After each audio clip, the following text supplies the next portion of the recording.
यहाँ पे सिर्फ ए दबाना है, ठीक है। अब मेरा ये वाला जो अलग रेंडर है, तो मैं इसको डिसलेक्ट करूँगा कंट्रोल दबा के। अब ये सारी फाइल सेलेक्ट हो गई मेरी। अब मैं ओपन इमेजेस कर दूँगा।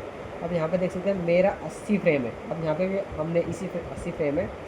अब ये वाला जो आइकन है इसको दबाऊँगा और उसके बाद व्यूवर नोड ऐड कर दूँगा, ताकि मैं देख सकता हूँ कि मतलब मेरा जो सीन है वो सही से दिख रहा है कि नहीं। आप यहाँ पे इस चीज़ को देख सकते हैं। अगर आप फ्रेम बाय फ्रेम आगे बढ़ेंगे तो वो दिखेगा, लेकिन आप ऐसे प्ले करोगे तो इस तरीके से वो नहीं दिखेगा, क्योंकि वो पावर ले रहा है। आपको इसी इमेज के अंदर आपको यहाँ पे एक और नोड निकालना है। इसको निकालने के लिए आपको कुछ नहीं करना है, इस पर क्लिक करना है, इसको ड्रैग करना है सिंपली। जैसे ये वाला नोड निकाला है ना, तो ये और ये व्यूवर नोड यहाँ पे आ गया, लेकिन आपको ना मिले तो व्यूवर नोड आपको सर्च करना है। अब उसके बाद यहाँ पे इसको सिलेक्ट करना है। यहाँ पे कंपोजिट नोड भी उसके नीचे आ गया है, लेकिन आपको नहीं मिलता है तो आपको कंपोजिट नोड करना है। कंपोजिट अल्फ़ा नहीं, सिर्फ कंपोजिट इमेज, ये वाला सेलेक्ट करना है। अब आपको ये जो दोनों नोड है, ये दोनों नोड आपको डिलीट कर देना है।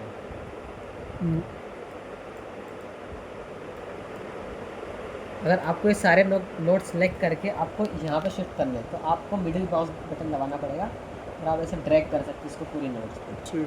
और आपको अगर इन्हें मतलब ऐसे जूम इन करना है तो आपको माउस का व्हील जो है आगे स्क्रॉल करना पड़ेगा और इसको जूम आउट करना पड़ेगा। जूम आउट करना है तो आप ऐसे कर सकते हैं इस तरीके से।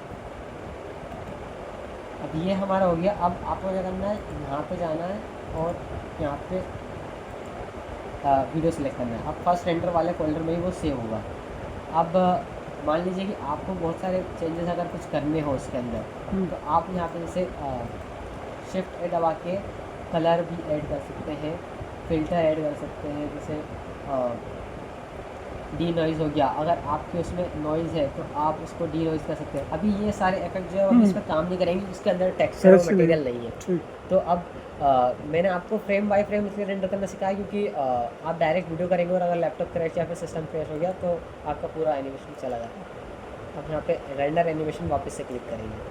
अब देखिए ये बहुत जल्दी हो जाएगा।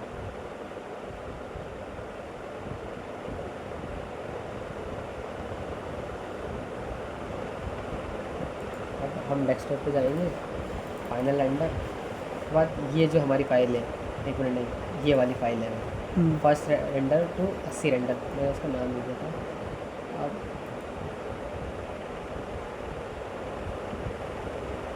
ये वीडियो में कन्वर्ट हो गया।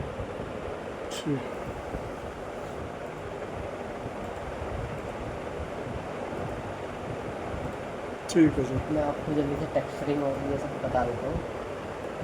तो अगर आपको मान लीजिए कि इस घर के अंदर आप कलर ऐड करना है, तो आप ये शेडर मोड है, इसमें आपको सिर्फ कलर दिखेंगे, लेकिन आपको लाइटिंग इफेक्ट नहीं दिखेंगे। तो इसमें आप काम कर सकते हैं जब कलर ऐड करें, तो इससे यह होगा कि आपकी कंप्यूटेशनल पावर ज़्यादा नहीं जाएगी और आप उसको देख सकते हैं कि आपका कौन सा कलर हो रहा है इसके अंदर। तो अब जैसे मुझे कलर असाइन करने हैं, जैसे कलर असाइन करने का मतलब ये है कि किसी भी इस घर के स्पेसिफिक पार्ट्स को मुझे स्पेसिफिक कलर असाइन करने हैं। जैसे कि मुझे छत जो चाहिए वो ब्राउन कलर की चाहिए, मुझे जो घर का जो ये नीचे वाला हिस्सा है वो मुझे येलो कलर का या रेड कलर का, ब्लू कलर का, किसी कलर का चाहिए। ग्राउंड जो है मुझे ब्लैक कलर का चाहिए, फिर ग्रीन कलर का चाहिए, तो मुझे उसमें कलर असाइन करने पड़ेंगे। कलर असाइन करने के लिए आपको कुछ नहीं करना है, आपको पहले घर सेलेक्ट करना है, टैब में जाना, टैब दबाएँ, एडिट मोड में जाना है। अब मान लीजिए मुझे ये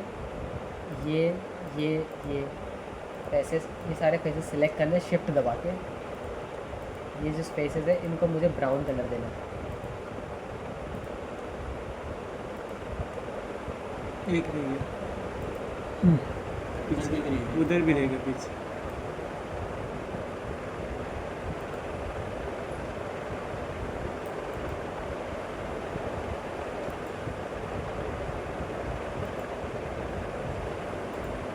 उधर नीचे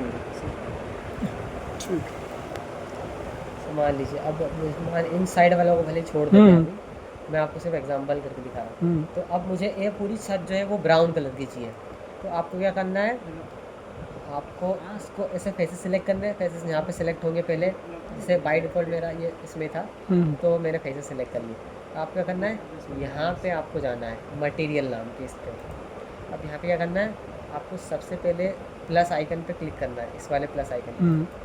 प्लस आइकन पे क्लिक करने के बाद आपको यहाँ पे न्यू क्लिक करना है और यहाँ पे इसको मटेरियल असाइन कर देना है, असाइन कर। अब आप यहाँ पे चेक कर सकते हैं सेलेक्ट और डीसेलेक्ट करके। अब जैसे आप सेलेक्ट और डीसेलेक्ट करके आपको ये पता चल जाएगा कि कौन कौन आपका से जो select है? मटेरियल है वो सिर्फ इस छत पे अप्लाई हो रहा है। जैसे अब मैं इसको डीसेलेक्ट करता हूँ तो मेरा सिर्फ छत डीसेलेक्ट हो रहा है। अगर मैं इसको सेलेक्ट करता हूँ तो मेरा छत सेलेक्ट हो रहा है। अब अगर मैं यहाँ पे देखिए इस मोड में जाऊँ, मैं फाइनल रेंडर मोड में जाता हूँ, आपको यहाँ पे अच्छी क्वालिटी मिलेगा। अब मुझे इसका कलर ब्राउन करना है तो आपको बेस कलर जो ऑप्शन है इस पर क्लिक करना है। और उसके बाद जैसे ब्राउन कलर का तो मुझे बना, जैसे ये रेड कलर है तो अब मैं थोड़ा सा इसकी ये कलर सेलेक्ट कर लूँगा और ये वाइट स्ट्रेंथ है, मतलब कि जो कलर है मिलाते जाएंगे। हाँ। तो जैसे अब मुझे ये वाइट है तो अब मुझे थोड़ा सा इसको डार्क कर देता हूँ और डार्क करता हूँ। तो ये ठीक ठीक। इस तरीके से नॉर्मल है, ब्राउन कलर तो नहीं हुआ, कुछ और हो गया, लेकिन इस तरीके से आप स्पेसिफिक पार्ट में कलर कर सकते हैं। अब आपको मान लीजिए कि आपको नीचे कुछ और कलर करना है तो आप यहाँ पे खिड़कियाँ चली गई। खिड़कियाँ में हमने वो बूलियन अच्छा अच्छा अच्छा, हाँ ठीक ठीक। ये वाले जो इसमें आप इसको बूलियन लगाए नहीं हो, फिर जो घर के अंदर तो कुछ बनाना है नहीं, घर के अंदर वैसे बना सकते हैं। तो आपको फिर से अब आपको इसके नीचे वाले हिस्से में यहाँ पे इस पे आपको अगर कुछ और कलर करना है, जैसे ग्रीन करना है, ग्रासेस तो अभी ऐड करेंगे, लेकिन मान लीजिए सिंपली ग्रासेस के लिए आपको ग्रीन दिखाना है। सॉरी ये पूरा सिलेक्ट हो गया क्योंकि कलर असाइन नहीं किया था इसलिए। तो आपको वापस प्लस करके अप्लाई करना है, एक मिनट, ये वाला कलर जो है इसको वाइट कर वाइट कर देना।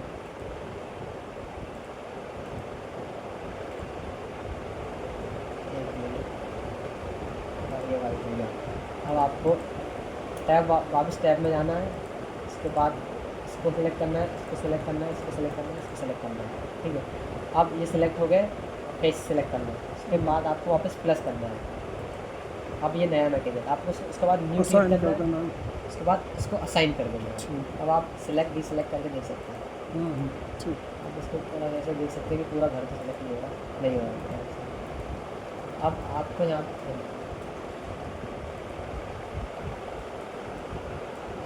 आपको इसका कलर कुछ और करना है, जैसे ग्रीन करना है, आप ग्रीन कर सकते हैं। इसमें आप यहाँ पे इसकी रफनेस वगैरह भी कर सकते हैं, जैसे ग्रास है तो ग्रास में रफनेस ज़्यादा कर देते हैं और इसकी मेटालिक शेडो इफेक्ट ऊपर जो दिख रहा है।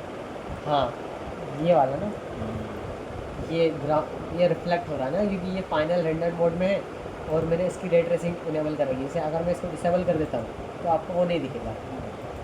रे ट्रेसिंग करने में रियलिज्म आता है चीज़ों के अंदर। अब मान लीजिए कि बाकी का मुझे घर है उसके अंदर कुछ और कलर करना है, फिर गेट के अंदर, अब गेट तो एक अलग ऑब्जेक्ट है, हमने अलग से ऐड किया था, उसके अंदर हम अलग से कलर ऐड कर सकते हैं। जैसे कि गेट कौन से कलर का होना चाहिए, ठीक। ब्लू कलर का कर देते हैं। और जो गेट पे ये है इन्हें हम अगर ब्लैक कलर या फिर ग्रे कलर का कर देते हैं तो इस तरीके से घर बन जाएगा आपको वैसे। और इसको भी हम ये तो पहले से कलर उसमें है। ये लाइटिंग इफेक्ट कैसे किधर से आ रहा है, ये मतलब कि ये इस तरफ से कैसे आ सूरज कहाँ से? ये इस तरीके से, ये तो मैंने पॉइंट लाइट यहीं पे ऐड कर रखी है यहाँ पे देखिए।